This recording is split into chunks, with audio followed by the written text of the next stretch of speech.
नमस्कार दोस्तों मैं पंडित कृष्ण कुमार शुक्ला सर्व कल्याण ज्योतिष के YouTube चैनल से आपका स्वागत करता हूं। आज जो मैं वीडियो बनाने जा रहा हूं वो मीन लगन और मीन राशि से संबंधित है। इससे पहले मेष लगन से लेकर कुंभ लगन तक के वीडियो बन चुके हैं। आपने अगर अपनी लगन और अपनी राशि से संबंधित वीडियो देखना हो तो मेरे चैनल पे जाके देख सकते हैं। आज हम बात करेंगे मीन लगन और मीन राशि की। दोस्तों, मीन लगन वो होता है जब इन 12 भावों में लगन भाव में 12 नंबर लिखा होता है तो वो मीन लगन के जातक हैं। और इन 12 भावों में जहाँ पर 12 नंबर पर चंद्रमा लिखा है तो वो मीन राशि के जातक हैं। दोस्तों, मीन राशि के 4 विशेषताएं होती हैं बाकी सभी राशियों की तरह। मीन राशि है ये जल तत्व राशि है, ये ब्राह्मण वर्ण राशि है, ये द्विस्वभाव राशि है और ये मोक्ष त्रिकोण राशि है। दोस्तों, जल तत्व होने के कारण हमने देखा है कि ये लोग बहुत इमोशनल होते हैं और जल तत्व होने के कारण ये लोग बहुत ही ज़्यादा एक कल्पनाशील होते हैं। ये सोचते हैं, बहुत ही सोचते हैं। इनकी विचारधारा बहुत ज़्यादा होती है और जल तत्व होने के कारण ये लोग ज़्यादातर तो प्रेमी स्वभाव रहते हैं, मगर जल तत्व भी है और आगे भी एक इसकी विशेषता है कि ये द्विस्वभाव भी हैं। तो द्विस्वभाव होने के कारण ये प्रेमी स्वभाव तो होते हैं, मगर ये अपने प्रेम को सामने वाले को बता पाने में असमर्थ होते हैं। ये अपनी भावनाओं को प्रकट नहीं कर पाते हैं और अंदर ही अपने आप में समेटे रखते हैं। और जल तत्व होने के कारण इनके शरीर में भी शांति शीतलता रहती है, सोच में भी शीतलता रहती है और ये ज़्यादा गुस्से वाले भी नहीं देखे जाते हैं, प्रेमी स्वभाव होता है।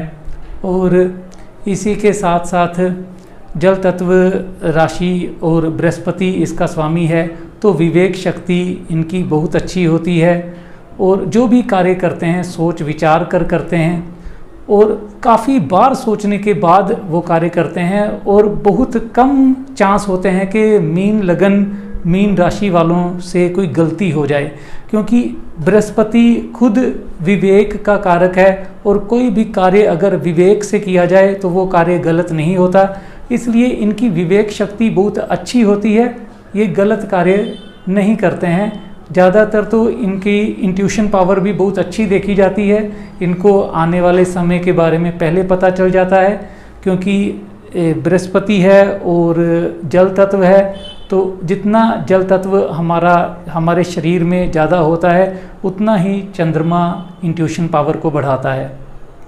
दोस्तों, इसके बाद जल तत्व के बाद ब्राह्मण वर्ण राशि है।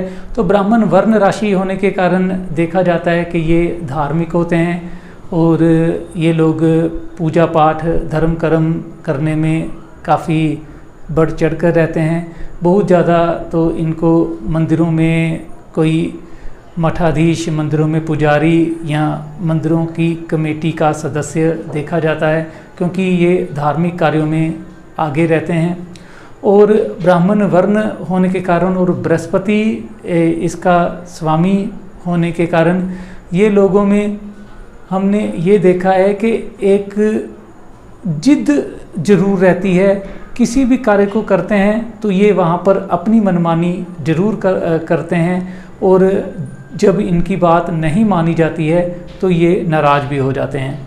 तो यहाँ पर ब्राह्मण वर्ण होने के कारण धार्मिक होते हैं और धर्म कर्म कार्य में आगे बढ़ चढ़कर सहयोग देते हैं। इसके बाद द्विस्वभाव राशि होने के कारण दोस्तों डबल माइंडेड रहते हैं ये।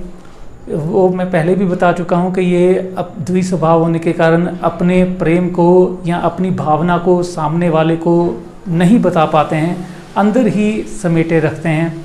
और द्विस्वभाव होने के कारण ये बहुत ही ईमानदार तो होते हैं, बहुत शांत प्रिय होते हैं और इसी के साथ ये विश्वास करने लायक होते हैं, मगर डबल माइंडेड होने के कारण देखा जाता है कि ये लोग कभी कभी अपने कार्य को करते हैं तो उस कार्य में कभी कभी अपना नुकसान भी कर लेते हैं, क्योंकि सामने वाले को ये अपनी पूरी भावना प्रकट नहीं कर पाते हैं और सामने वाला इनको समझ नहीं पाता है, तब ये लोग वहाँ पर नुकसान में भी रहते हैं।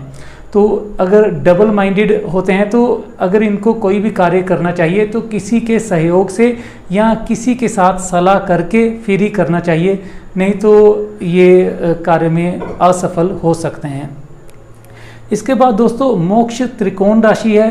तो मोक्ष त्रिकोण राशि होने के कारण आप ऐसा समझ सकते हैं कि ये जितने शांत होते हैं उतने ही ये लोग अध्यात्म में उतनी ज़्यादा रुचि रखते हैं और बहुत ज़्यादा चांसेस में ये देखा जाता है कि ये लोगों का जो अंत समय होता है उस समय में ये बहुत धार्मिक रहते हैं और सारे सुख साधन सभी तरफ से भाग्य इनका साथ देता है, सारे सुख साधन इनके पास रहते हैं और जीवन सफल रहता है इनका। क्योंकि बृहस्पति वैसे भी जब वृद्धावस्था होती है, जहाँ 40-45 साल की एज के बाद बृहस्पति का समय आता है और चंद्रमा बृहस्पति की राशि में बैठा होता है, या लगन में ही बृहस्पति की राशि मीन आ रही है, तो देखा जाता है कि इनको अध्यात्म में अति रुचि हो जाती है और ये पूजा पाठ करना, धर्म कर्म करना, मंत्र जाप करना, इसमें बहुत ज़्यादा संलिप्त हो जाते हैं। इसके बाद दोस्तों मीन लगन मीन राशि के लिए शुभ रंग होते हैं लाल, पीला, गुलाबी, नारंगी और सफ़ेद। मीन लगन मीन राशि के भाग्योन्नति कारक वर्ष होते हैं 28वां, 33वां, 37वां, 39वां, 42वां, 45वां, 48वां, 54वां।